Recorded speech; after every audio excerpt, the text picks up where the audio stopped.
Начавшаяся весна – самое время для новых музыкальных впечатлений.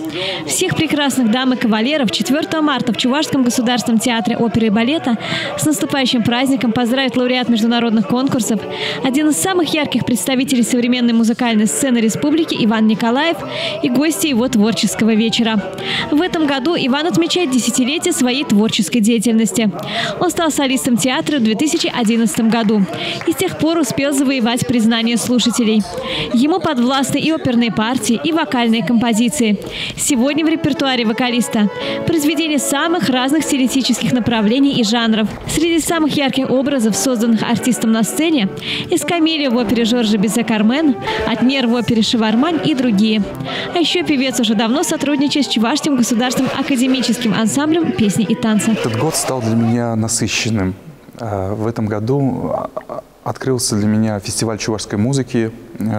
Я там выступал в опере «Шевармань» в роли Атнера и Нарспи в роли Тахтамана. Артиста поддерживает его наставник, заслуженная артистка России, народная артистка Чувашии, профессор Валентина Смирнова-Геворкян. Она всегда радуется успехам своего ученика. Он почти один из первых учеников и первый раз дает в театре такой сольный концерт свой. Это вот чем и примечателен этот вечер. Парень, Николаев Ваня, он лауреат международных конкурсов. Он уже, несмотря на свой возраст, уже чего-то достиг.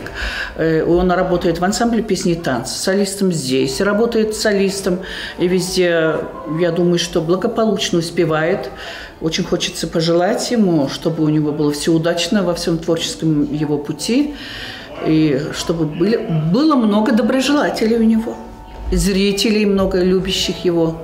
Вокальные номера в исполнении Ивана Николаева – яркое украшение концертных программ. Артиста знает и любит публика.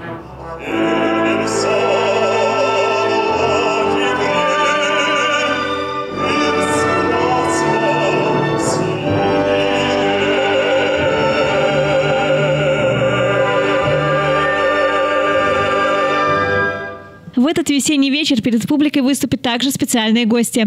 Чувашский государственный академический ансамбль песни и танца, вокальный проект «Артикль», в репертуаре которого есть как известные музыкальные произведения, так и собственные эксклюзивные программы, а также гости из города Саратова Рузилия Хакимьянова. Так что самым лучшим подарком для дам к наступающему празднику будет билет именно на этот творческий вечер. А самой прекрасной наградой для исполнителей станут искренние аплодисменты. Ведь музыка объединяет людей и дарит положительные эмоции.